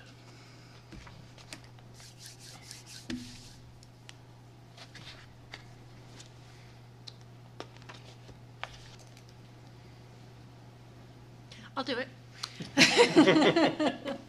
So there's a reason that people outpatient clinics and animal outpatient clinics are regulated differently, and Craig enumerated those reasons for us.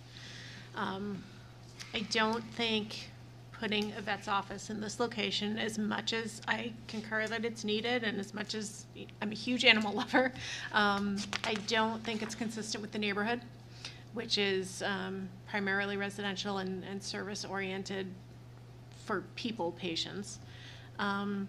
And I just don't see a hardship. Just because a property is well-suited for a particular use doesn't create a hardship. So unfortunately, this variance I would also have to vote to deny. Yeah, I have to agree. I think it is pretty, although it's a different context and different milieu, it's very similar to the last case in a lot of ways. And I think it's a good idea, but it's not we don't create the zone. So I have to agree. There's no hardship. Yeah, I think this is another one where we just don't have the flexibility in the ordinance to do what's being asked of us. You know, it may be a city council matter to deal with this. So. I agree. As much as I think it would be used and needed, it doesn't meet the legal requirements for us to be able to grant this. So nothing that was presented satisfies the criteria. And I concur with the rest of you. So I'll entertain a motion. I'll make a motion to deny the requested variances for the reasons already discussed. I'll second. Discussion? All in favor of denying the request signify by saying aye. Aye. Aye. The motion is denied.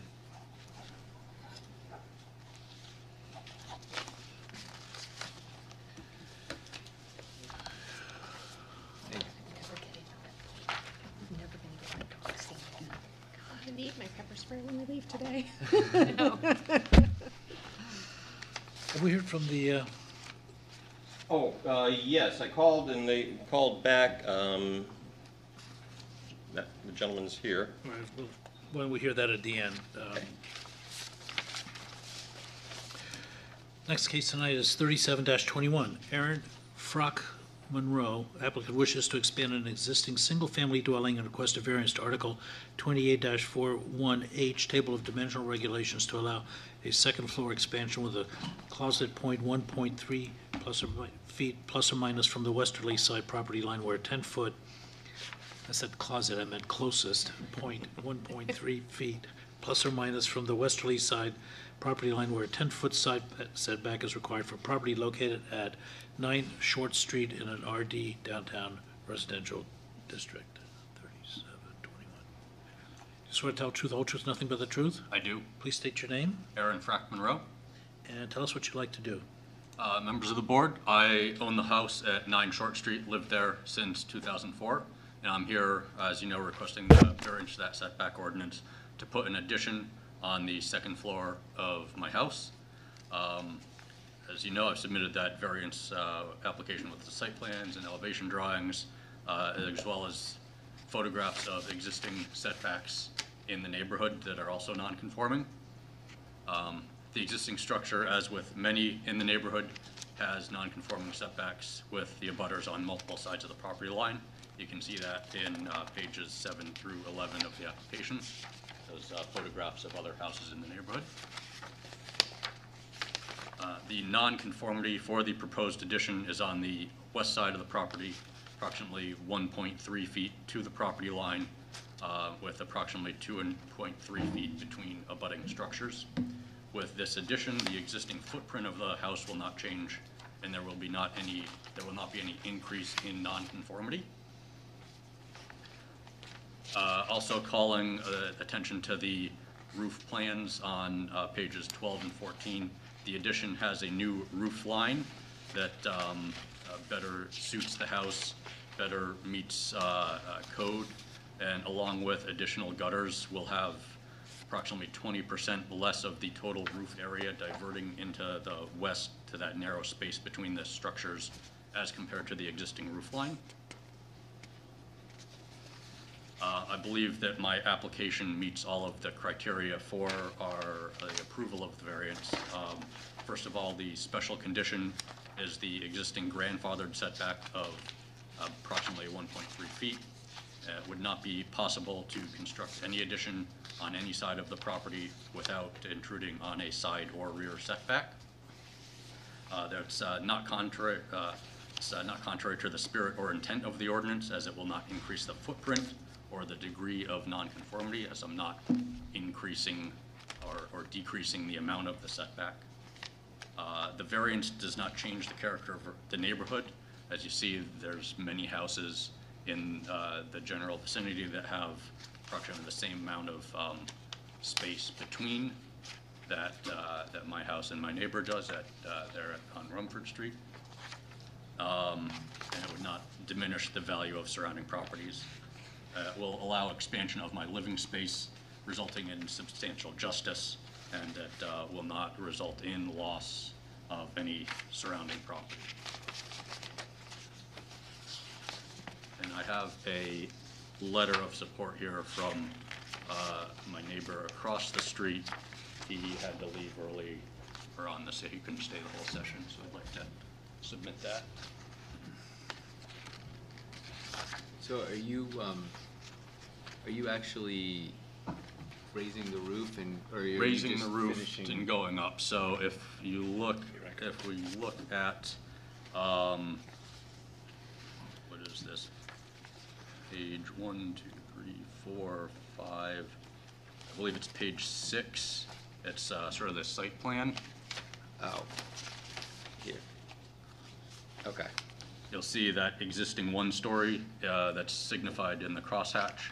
So we're going up above that and sort of joining that into the two-story section of the house. Now, And I there's elevation drawings as well describing that. There was a letter from one of your abutters saying you could expand towards the rear of the property. Can you explain why that's not feasible? Expanding towards the rear of the property. Yes. Not going up, but going out. Going out, I believe that that would also infringe on the rear setback, and there wouldn't be any grandfathering in, which is what we have, I believe, with the existing one-story going up. Thank you.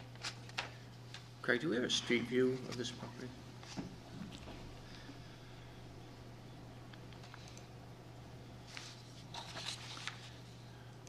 And the intent is to get more room on the second floor, so expanding out on the first floor wouldn't really help us much.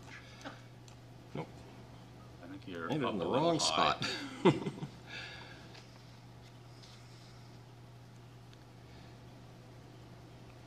I'd also like to state that in 2011, the zoning board approved a similar request on my property to rebuild the garage on the existing footprint with setbacks of 4.7 and 6.8 feet on the sides and 13.7 in the rear, also allowing an increase of height to create a loft storage area. So I think there's maybe some similarity to a previous grant of variance. So is it the White House or the beige house? My house is the White House. Okay. So it's that one-story section you're gonna go up? The one-story section, yeah, where you have the air con in the front window, Yep. where I want to go up. And how many square feet are you adding? I know it's probably in the design. On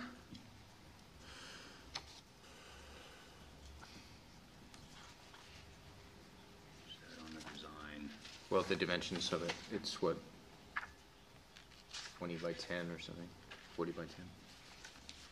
Yeah, I think it's probably 20 by 10, Yeah, maybe okay. a little longer.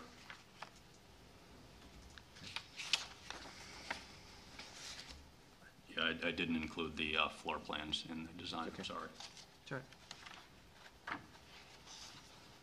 How long have you lived there? I know you probably said that a few 2004. minutes ago. Okay.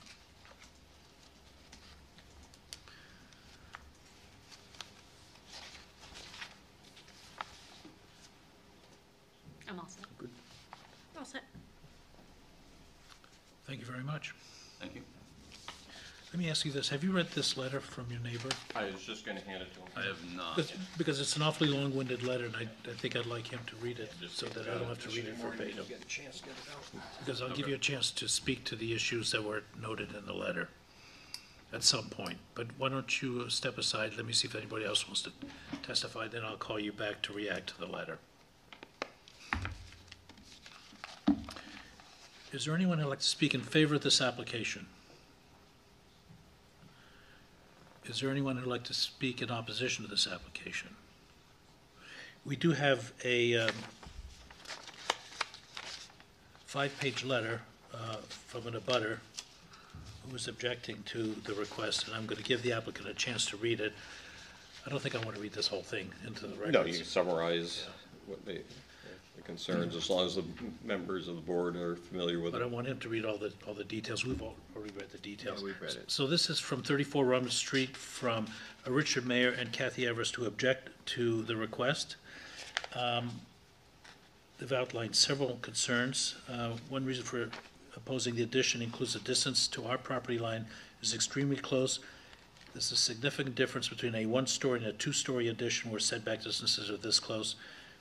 And our existing property configuration doesn't provide sufficient space for inevitable future maintenance of the proposed addition. Number 4, adequate alternative solutions exist for expansion of the Frock Monroe home. And 5, the application for the variance fails to meet its burden. So they've elaborated on the distance, the difference between a one-story and two-story building, the configuration doesn't provide sufficient space. They've elaborated on that. They've elaborated on alternate solutions, and finally, they've elaborated on why it doesn't meet the variance, the burden of the, for a variance request.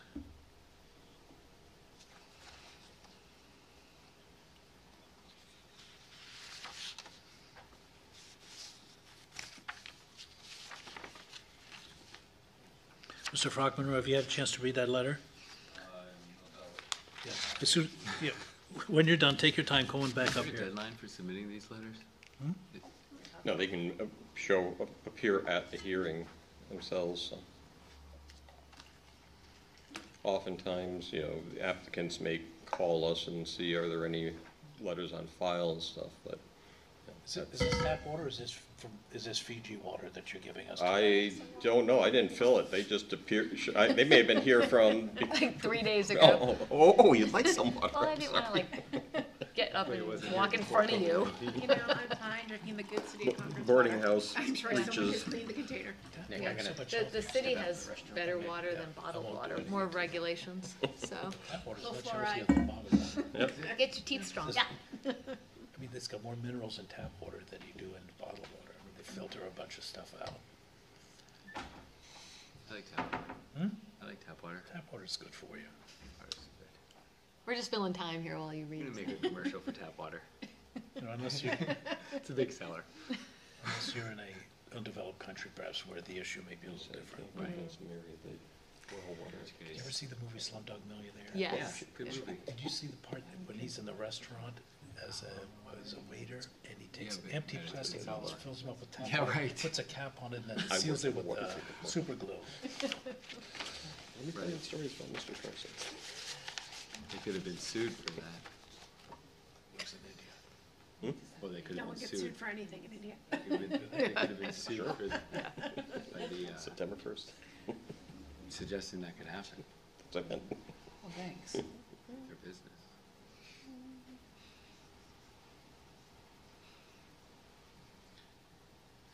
So after this case, everyone, we have only 2 more cases.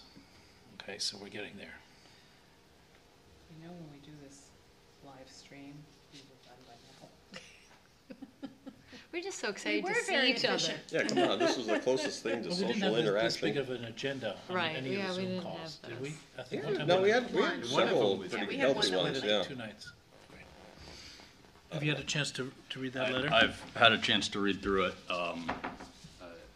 Obviously, I've talked with Rich a bit about this. His primary concern was the water runoff, which I felt I had addressed with went through a couple of different roof lines that we proposed, and I had finalized on that one as it had much less, it had less runoff than the existing roof line. I understand that the houses are very close together, as are a number of houses in the neighborhood, right? There is going to be some potential difficulty in accessing that for maintenance, but my contractor has said that it will, he can do all of his work without going over the fence line. I'd assume that future maintenance would be able to utilize similar techniques to reside the house when it's needed or whatnot. Just trying to look at other items.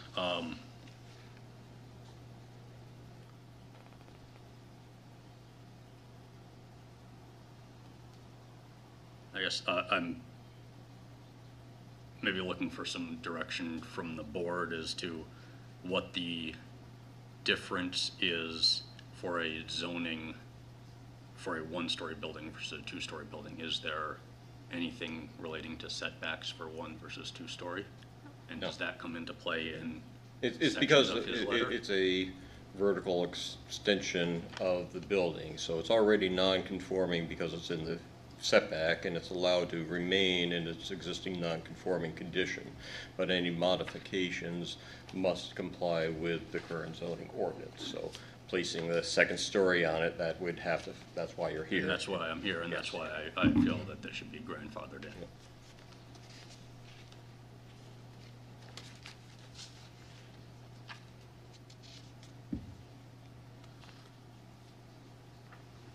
How much total square footage then are you adding? Are you doubling? No.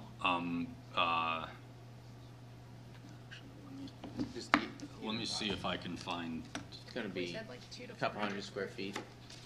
Oh, I asked him that a 20 or bit 10 ago. by 40. Yeah, I'll see if I can find additional floor plans here.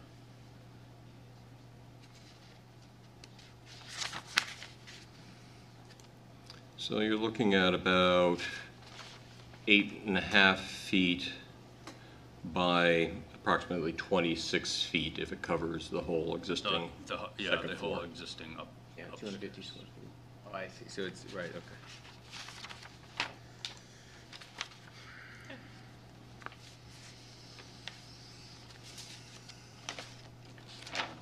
And going back to, I guess, item number 4 in his letter, I don't believe that there's an opportunity to add anything to the rear of the property without infringing on any setbacks. Mr. Walker, I don't know if you can measure that. I believe this rear setback is 20 feet. Yeah, so Is you're that 10 correct? feet off of, so side setbacks are 10 feet here. So the approximate width of the property is, 45 feet wide. Oops. And then coming in from, well, you'd be coming in from here. From there to the So, and that would be about, around there would be about 20 feet in, so. And that would mean that we'd basically have no more backyard, and would that then infringe on the amount of impervious material for the lot? Lot coverage would Yeah, be an lot issue, right? Well, I think if we're looking at what's the potential lesser of evils here, it's the going up versus the going out.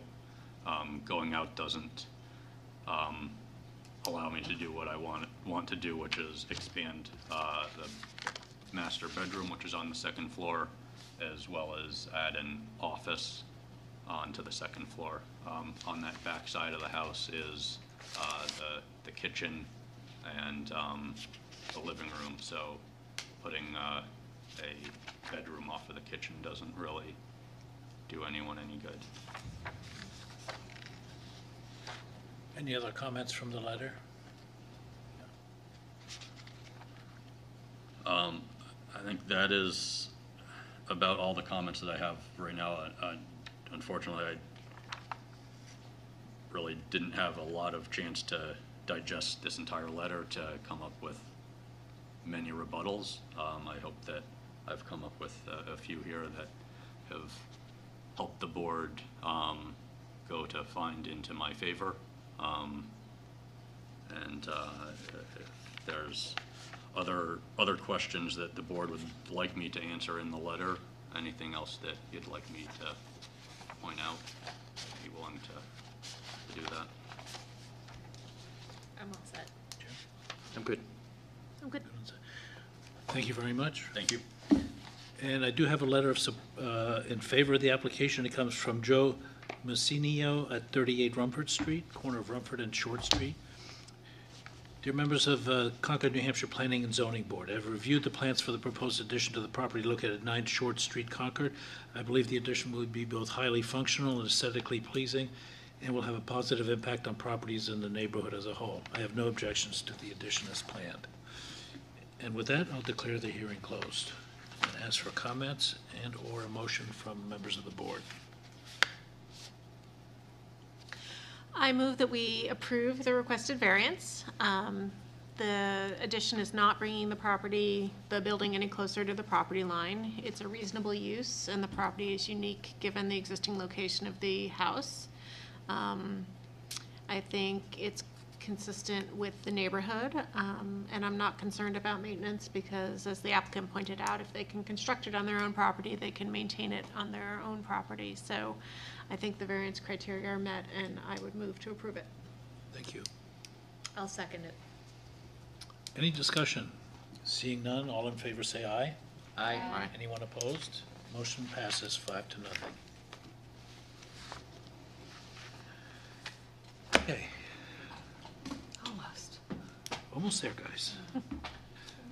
Okay, our next to last case is case 38-21. Lisa A. Mistler and David W. Lynn Applicant wishes to add 740 square feet accessory dwelling unit, an ADU, to an existing single-family dwelling by converting approximately 228 feet plus or minus of the existing structure and by building a 16 by 32 foot addition to the existing structure, and requests a special exception from Article 28.2 4K. Table of accessory uses, accessory use A13, in accordance with the supplemental standards contained in Article 28.552, single-family detached dwellings with one accessory dwelling ADU for property located at 38 Timberline Drive in an RO open space district.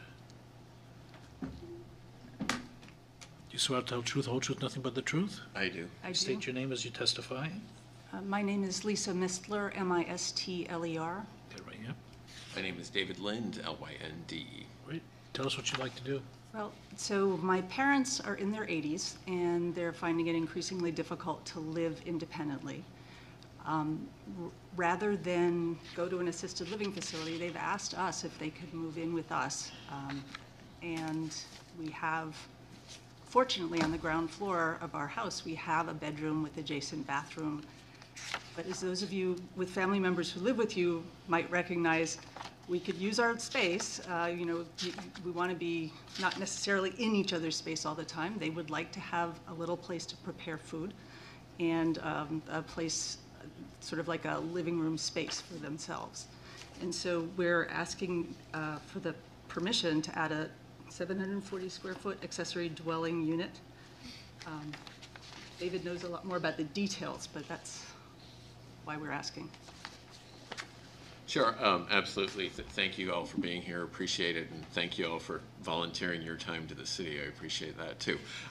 So we're here because I think I spent a lot of hours reading your zoning ordinances and trying to understand them, and setback tables and groundwater tables. I could talk about runoff and I You know about animal hospitals? Oh, Jim, don't start on that. Sorry, Mr. Martin, please don't start on that one. But yes. And really, it started from them wanting to have some space, and as Lisa said, the bedroom fortunately, we have a first floor bedroom. Unfortunately, it's 12 by 12, and it has what's called a guest bathroom off it. So we wanted to accommodate that. They're not quite that mobile. We understand that there will be some access coming up into the house, but they felt like if they could be on one floor. But to be on one floor, they wanted a little space that's private in there. So we wanted to accommodate that, but we understood as we started working with somebody that it then falls under the let me say it correctly, accessory dwelling unit. Yes. Is that correct? Yep. Provision, and so then we looked up that provision, and then we want to make sure we complied with everything from setback, balancing, runoff concerns, and the square footage. And what we're not proposing to set up is a separate apartment in our house. They want a separate place. We understand it's a separate dwelling. It does have to have a fire door separation. Interior wall does need to comply with that. We've read that. We are not adding a bathroom. We are not adding a bedroom. We're just expanding the existing a little bit. So we're not changing any of our municipal water flow or other flow. We're not setting up a separate meter on the property. The plans are to use a heat pump to slightly supplement our heating supply. We do have a forced hot air system, but the person who looked at it said it's probably not big enough to supplement the full thing, so we would add a heat pump within that area electrically. We won't need to, I think if I can cover stuff I read, we won't need to add parking spots. We have, fortunately, at least 5 full parking spots. Our car already has, miraculous driveway already has a 3-car garage with actually an extra bay underneath, so there's no plan to add any other exterior buildings to it. The setback of the house is, from the roads, cannot be visible. The architecture is really to extend the wing of the building. I did bring some pictures. I'm sorry I didn't put them in the application. If you'd like them, I'm happy to share them. I'm sorry I didn't bring a high-tech computer. I went old school and printed them out. Maybe, Craig, you could do maybe a street view. But if you did want to see any of them, I brought some of these to document any of the stuff that we stated. Is it going backwards a little bit? Actually, I think a picture would be really helpful. Yeah, they haven't driven up Timberline Lane yet, so. Where's Timberline? Off of Courier Road. Oh, yeah, sure. On the way to Beach Hill Ice Cream. Is there another set of the, you're very well. I'm good. So I did number them. If you do have questions about any of them, I would be happy to respond to any of your questions. So it's going off to like the. If you look at the house, it would go off to the left side, that's correct. All right. You have septic on the property? We do have a septic on the property, we do maintain it regularly. And this is built away from the septic, is that? It is built away from the septic, that is correct. The septic is on the left front of the lawn, and this goes to the, what would be the right front if you're looking back the other way. Yeah, sorry, thank you. It's on the right front, this goes to the left front, I apologize. So you'll still be well within your setback, it looks like. We would still be well within our setback. I measured, there's, if you want references on the setback, I apologize, I didn't do No, a it great should be, job with it. but- it should be fine, because there's no request for setback variances. So you don't Okay. need to touch I on put a that. flag in there and gave you some pictures of 50 feet back, but I got think we'd tons be of space. within that, I believe, within Pass this on to if I read the Keith if he tables wants it correctly. For his records. That's for the file. Read the tables. That's correct. So do we have any questions of the applicant? Jim, are you okay? Yep, I'm good. Thank you very much. You're very welcome, thank you. Is there anyone who'd like to be heard in favor of this application? Please come forward. You need a paper clip? No. Put it on the back of the application. Hello? Swear to tell the truth, whole truth, nothing but the truth? Yes. Please state your name. Daniel Marsteller, Marsteller. I'm in a butter across the street. Yeah, I came to let you guys know that I have no problem with this. The house is definitely not visible from the road. Even if it did, I'm sure the change wouldn't look bad. I would have no problem with anyone making improvements to their house. And I've known people that have added on things for family members before. No problem with that. And last thing is the paperwork related to when the houses were constructed. It does envision this kind of thing. So this is normal and expected for the neighborhood. I realize that that doesn't apply to your zoning, but as far as character of the neighborhood, it doesn't negatively impact anything. Do we have any questions? Great, thank you very much. Thank you. Is there anyone else who'd like to be heard in favor? Is there anyone who wants to be heard in opposition to the application? Seeing none, Craig, comments? No, I don't have anything to add on this one. All right, seeing none, hearing is closed, and we're ready for comments and/or vote, or motion, rather. Someone else is gonna have to do I'll this one. move. I left my paperwork at home, so I don't have the special exception criteria in front of me. I'll move to approve. I think this is, He's gonna you know, do it. exactly the way the ADU process is supposed to work, so it's appreciated. I'll second it. Discussion? All in favor? Aye. Any opposition? None? Okay. Motion carries 5-0. Okay, so that leaves us with, Coming back. is it Linda Uhas? Is that the case? No, wait a minute. Yeah, the Is that right? case 33-21. All right, here we go. Case 33-21, Linda B. Uhas, applicant wishes to remove a dilapidated 10-foot wide, 16-foot long detached garage and replace, can you guys hear me? And replace They're happy. with a 10-foot wide, 24-foot length carport shed structure and requests the following. I'm going to keep going. A variance to Article 2841H, Table of Dimensional Regulations to permit a 10-foot wide, 24-foot long structure with a 23-inch plus or minus setback from the northeasterly side property line where a 10-foot side setback is required. And number 2, variance to Article 2841H, Table of Dimensional Regulations to permit a 10-foot wide, 24-foot long structure with a 30-inch plus or minus setback from the southeasterly side property line where a 10-foot side setback is required for property located at 69 Washington Street, a corner lot in an RD residential district.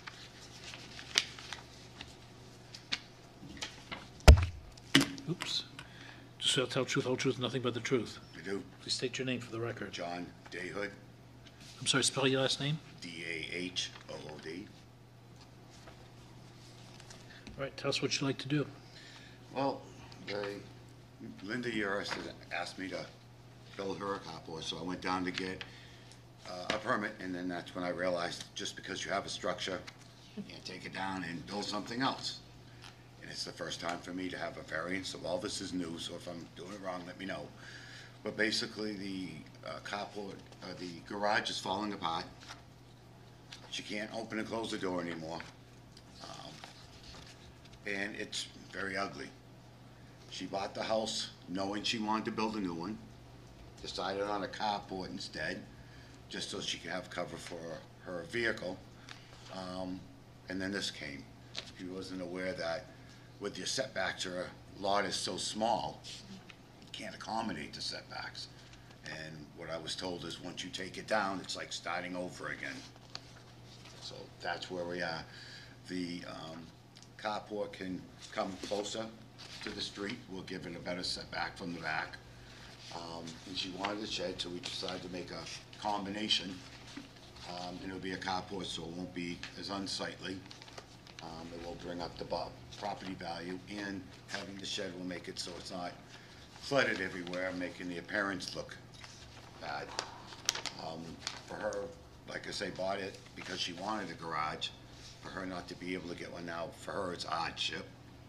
And I'm not sure what else you would need to know, but Are you making it more conforming? So is that right? Did I just hear that correctly? That Moving he's it away from the property lines? I would like to move it closer to the street side. That will take care of the back, but as you can see, the fence for the neighbors, that's it. It's whatever the numbers were I wrote down, I don't remember right. So the side setback doesn't change, it'll be the same as a footprint. Yeah. But because you're making it larger, what was Longer. what was the setback of the original garage, the rear setback, and what is it gonna be now? It's gonna, the original one in the back was, I believe it was 33. And I'm gonna bring it forward about a foot or so. But then you're adding another 8 feet to it with a carport. To the front. To the Well, front. right now it's a garage. It's gonna be a, there's a picture in there. It's gonna be a carport shed, so it will be longer, but we're moving the whole thing away from the back, like a foot or so, and bringing it closer into the driveway in order to give more room between that and that rear fence. I can't really do anything and stay in the get out of that footprint, or it will not line up with the driveway.